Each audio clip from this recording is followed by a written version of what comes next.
रत्नागिरी या तालुक्यामध्ये एक गाव आहे. त्या गावाच्या वेशीवर एक छोटंसं मंदिर आहे, ज्या मंदिरामध्ये कुठलीही मूर्ती नाही आहे. त्या मंदिरामध्ये एक काळा गोटा आहे आणि तिथल्या लोकांचं असं म्हणणं आहे, की तो जो काळा गोटा आहे, तो गोटा त्या पूर्ण गावाचं संरक्षण करतो, कुठल्याही गोष्टीसोबत.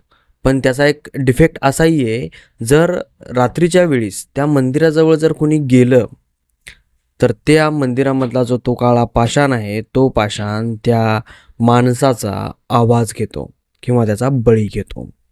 आता असं त्या गावकरी मंडळी म्हणायचे आणि ती जी गावकरी मंडळी जेव्हा असं म्हणायची, त्यावेळेस जास्त कोणी काही विश्वास करायचा नाही. पण जितके बी आजूबाजूचे लोकं होते, त्यांनी विश्वास केलेला होता. पण आता ही गोष्ट ना पसरत काही लोकांच्या कानावर गेली आणि तिथं गेल्याच्यानंतर तिथं 3 मुलं, 1 मुलगी आणि 2 मुलं यांनी असा प्लॅन ठरवला, की आपण काय करूयात, त्या जागेवर जाऊयात आणि खरं काय आणि खोटं काय हे जगासमोर आणूयात. आता त्यांचं कामच होतं, पॅरानॉर्मल इन्व्हेस्टिगेटर होते ते आणि त्यांचं ते कामच होतं. तर त्यांच्या कानावर ही गोष्ट गेली, की गावकरी असे-असे बोलतायत म्हणून. मग यांनी निर्णय केला, की आपण काय करूयात, जाऊयात आणि एक रात्र तिथं राहून बघूयात.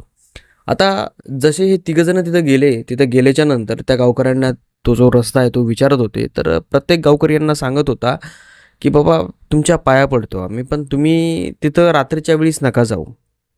तुम्ही जर तिथं गेलात, तर तो जो गोटा आहे, तो जो पाषाण आहे, तो बळी मागतो आणि आवाजही हिसकावून घेतो. तुम्ही कायमस्वरूपी मुके व्हाल आणि तुमचा एखादा मित्रसुद्धा मरून जाईल." आता याला ह्या गोष्टी थोड्याशा विचित्र वाटत होत्या आणि तो असा विचार करत होता, की काय यार, आजच्या काळात पण ही लोकं या पद्धतीचा विचार करतायत. आता याने काही प्रश्न विचारायला सुरुवात केली, की बाबा मागच्या वेळी जी घटना घडली होती, ती कधी घडली होती? तर लोकं सांगत होते, की खूप मागची गोष्ट आहे, मागे तशा गोष्टी घडल्या होत्या. आमचे आजोबा वगैरे हे सांगतात त्याप्रमाणे आम्ही तिथे गेलो नाही कधीच आणि त्यांच्या नियमाचे पालन केले. आता कसं असतं ना, काही नियम आणि काही गोष्टी काही कारणानिमित्तानं समोर येत असतात. तर यांना असं मॅक्सिमम टाईम वाटतंय, की जे नियम बनवलेले असतात, ते नियम ना लोकांना कंट्रोल करण्यासाठी किंवा काही गोष्टी टाळण्यासाठी बनवलेले असतात आणि लोकं त्या नियमांना वेगळ्या वेव्हमध्ये घेऊन जातात. तर इथंही यांचं म्हणणं असं झालं, की तुम्हाला गावाच्या बाहेर न निघावं यासाठी त्यांनी काही नियम बनवले असतील आणि तुम्ही त्या नियमांना खरं मानून बसले. आता काळ बदलला आहे, तुम्ही सुद्धा बदला. तसं काहीही नसतं. तरीसुद्धा गावातले लोकं त्यांना म्हणत होते, की "बाबा काहीही असो, पण तुम्ही नका जाऊ तिथं. तिथं जर तुम्ही जासाल, तर काही झालं तर उगाच आगडं-वागडं व्हायचं." तर हे म्हणले, की "नाही, तसं काही आगडं-वागडं होत नाही. आम्ही त्याच कामामधले आहोत आणि आम्ही त्याच्यावरचा पर्दाफाश करत असतो. म्हणजे आम्ही जगाला दाखवत असतो, की ज्या जागेवर जगमंत भूत आहे, तिथं भूत नाही, हे आम्ही जगाला दाखवतो." तर त्यांनी ऐकलं नाही आणि ते म्हणले, की "आम्ही काहीही झालं तरीही आम्ही त्या मंदिरापाशी जाऊन थांबणार म्हणजे थांबणार आणि आज संध्याकाळी थांबणार." आता शहरामधले म्हणल्याच्या नंतर काय असतं, शहरामध्ये बऱ्याच जागेवर अशा सुद्धा घटना होतात, की तिथं नुसतं नावाला बोललं जातं, पण ॲक्च्युअली तिथं काही नसतंय. पण बोलून ते वेगळे होतात आणि भीती घालवतात. तर यांनाही वाटलं, की बाबा इथंही भीती असेल. पण यांना माहिती नव्हतं, की आज रात्री यांच्यासोबत खूप मोठा कार्यक्रम होणार आहे. तर ती एक मुलगी आणि हे दोघं जण तिथं जातात, अ, बसतात, कॅमेरे वगैरे सेट करतात आणि निवांतपैकी झोपी जातात. आता झोपी गेल्याच्या नंतर जी त्यांच्यासोबत आलेली मुलगी असते, तिच्या मानेवर ना एक थंडा हात कुणीतरी ठेवल्यासारखा वाटतो.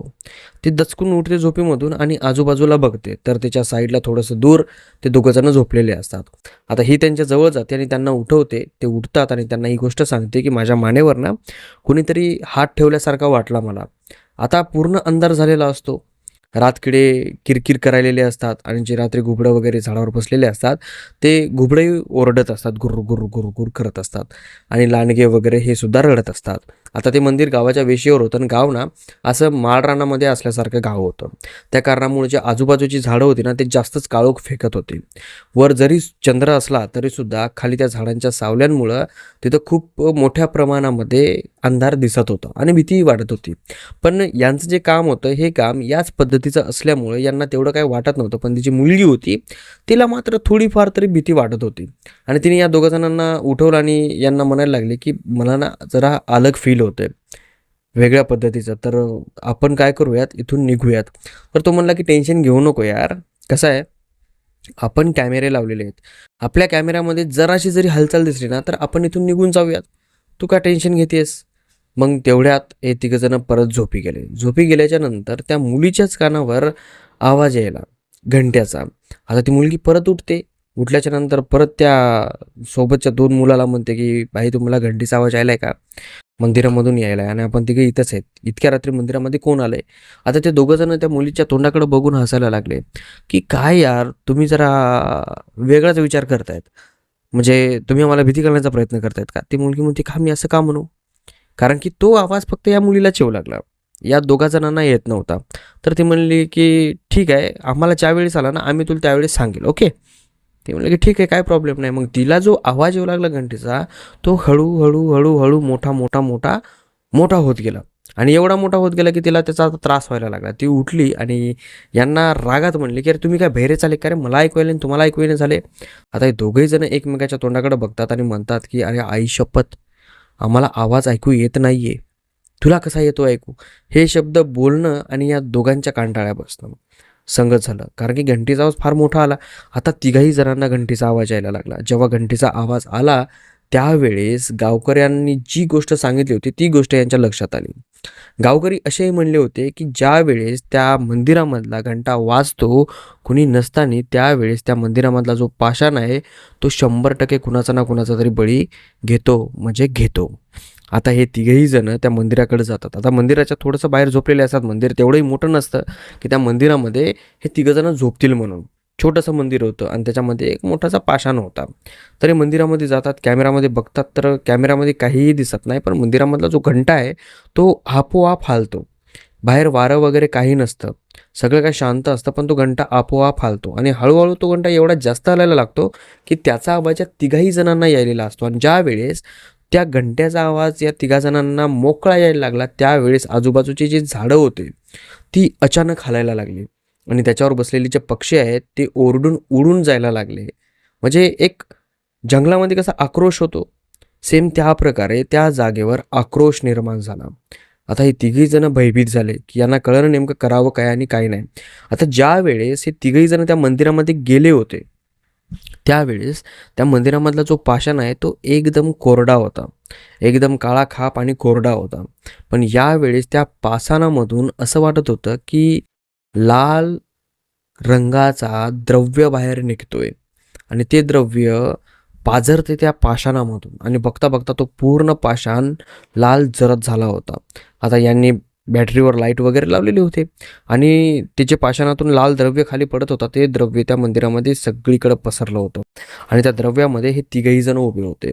आता यांची इच्छा असताना सुद्धा हे तिघही जण त्या मंदिराच्या बाहेर निघू शकत नव्हते. आता जी मुलगी होती, तिचं नाव तन्वी होतं. ती तन्वी जोरात ओरडायला लागली बाहेर निघावं म्हणून, पण तिच्या नरड्यातून आवाज बाहेर येत नव्हता आणि हे समीर बघत होता. त्याच्यातल्या एका मुलाचं नाव समीर होतं, एकाचं नाव तन्वी होतं आणि एकाचं नाव आर्यन होतं. आता तो जो समीर आहे, तो त्या तन्वीकडे बघायला लागला, की ओरडते पण हिच्या तोंडातून आवाज येत नाहीये. आता याच्या डोक्यामध्ये गावकऱ्यांची गोष्ट लक्षात आली, की गावकरी म्हणले, की ते जे पाषाण आहे ते आवाज घेतं आणि एखाद्याचा बळी घेतं. आता याला ह्या गोष्टी दिसायला लागल्या. तेवढ्यात जो आर्यन आहे त्या मंदिरामध्ये उभा याच्यासोबत, त्या आर्यनला कोणीतरी असं धरल्यासारखं वाटलं. आर्यनचा पण आवाज अडकला आणि त्याचा दम घुटू लागला. अशा प्रकारे त्याला जाणवलं आणि बघता बघता जे पुढचा पाषाण आहे, त्याच्यामधून एक अशी सावली बाहेर आली, अशी आकृती बाहेर आली, जे माणसासारखी तर दिसत होती, पण फार विशाल होती. मोठी आकृती होती आणि त्या आकृतीला 2च डोळे होते. ना नाक दिसत होतं, ना तोंड दिसत होतं. पण ते 2 डोळे दिसत होते आणि ते दोन्ही डोळे लाल बुंद होते. आणि ती आकृती त्या पाषाणामधून निघून एक मोठी विशालकाय बनली. ती आकृती तो जो आर्यन आहे त्याच्या मानाला पकडलं आणि त्याला असं वर केलं. आता तुम्ही घोस्ट रायडर पिक्चर पाहिला असेल. त्या घोस्ट रायडरमध्ये कसं तो एखाद्या माणसाला धरतो आणि असं चेहऱ्यासमोर आणतो, की त्याच्या मनातली जी आत्मा आहे, ती आत्मा हा गिळतो. सेम त्याच पद्धतीनं आर्यनची जी आत्मा आहे ती समीर समोर ती आकृती स्वतःमध्ये गिळत होती. आता हे पाहिल्याच्या नंतर समीर एकदम घाबरला. याला ओरडायला प्रयत्न करू लागला, पण याचाही आवाज येत नव्हता. हा पूर्णपणे असा विस्कळीत झाला. याला काय करावं आणि काय नाही काय कळत नव्हतं.